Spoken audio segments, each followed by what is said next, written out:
Yes, the London Convention was actually made by Her Majesty the Queen in England, and it was on the 27th of February 1884, whereby this London Convention was annexed to the Republic of South Africa.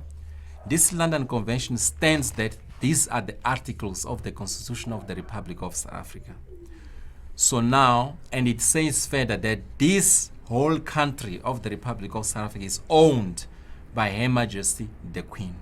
This is where we have a big problem, whereby these banks are also involved in defrauding people against their land, because they say this is a title deed of the whole Republic of South Africa, whereby any other person will not be entitled to any title deed, only to get a deed of transfer.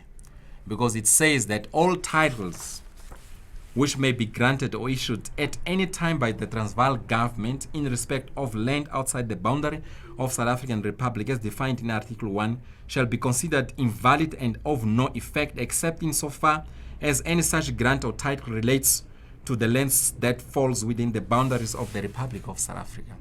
That means even if you got a piece of land in this country, you are not entitled to get the title deed. You can only get a deed of transfer, because the rights of the land ownership are with Her Majesty the Queen. And by so doing, Her Majesty the Queen, she gets the second charge of all revenues within the Republic of South Africa attached to the land. So attaching the land in the Republic of South Africa means also to attach the land of the African continent, because it says that even the titles granted outside the boundaries of the Republic of South Africa shall be considered invalid. So this extends from South Africa to all other African countries and other countries which are included according to this document. So there is where we see a major fraud being committed by the banks.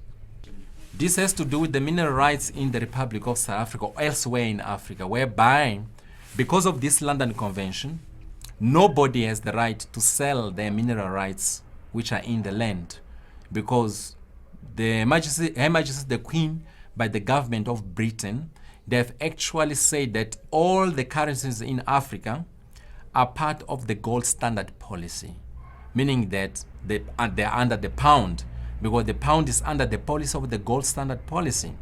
So now it means that even if where the British government does not have gold, they own the gold under the land, which is attached to the London Convention as a title. So now because of that, you can't sell the product which is from the land. We mean your minerals, your copper, whatever is from there, unless you do it through the agencies of the British government, which is the Anglo-American corporations or Anglo-American PLC based in London. The problem with this is that when we adopted the Constitution in 1996, after 1994, when the president became the first president, Nelson Mandela, the Constitution was adopted and first created before 1994, which was created in 1993, before the new government came into power. So what they've done, they've created the Constitution using it to be under the basis of the London Convention, whereby they say the Volksraad, which was part of that London Convention, it has to change the name and be called the National Council of Provinces, to continue with the adoption of this London Convention and be involved in the Constitution. So they are the ones who created the basis for the Constitution of 1996 to be adopted by us, whereby they started to draft the Constitution in 1993. So now when the Constitution was adopted together with the Volksraad, which is called the National Council of Provinces, to continue with the same method and purposes of Her Majesty the Queen. So now the Constitution of the Republic of South Africa was adopted under the articles of the London Convention. The National Council of Provinces, they've given themselves the powers above the Parliament in the Republic of South Africa, because they say even if the Parliament can pass any bill in Parliament, it has to be given first to the National Council of Provinces to approve it or to reject it. So now if they don't approve what is passed by Parliament, Parliament will not do it. So even if the Parliament will start anything to do, they have to send it to them. But if them who initiate any legislature, it's automatic approval. So now it means that they're in control of the government. So now there's where we have a problem. But now to solve the problem, we have actually created articles of the Constitution of the Republic of South Africa and South African Community Government Union to repeal the London Convention of 27 February 1884, so that it will no longer be in use. But now, this is an administrative process where, although it is repealed, the legacy of it is still continuing. It has actually been repealed in terms of the law because it's no longer being used, but repealed by South African Community Government Union. So now what is left is to remove all the corrupt judges, corrupt government officials who are actually using the state and the government to benefit themselves and still make the Her Majesty the Queen as the beneficiary of our new constitution.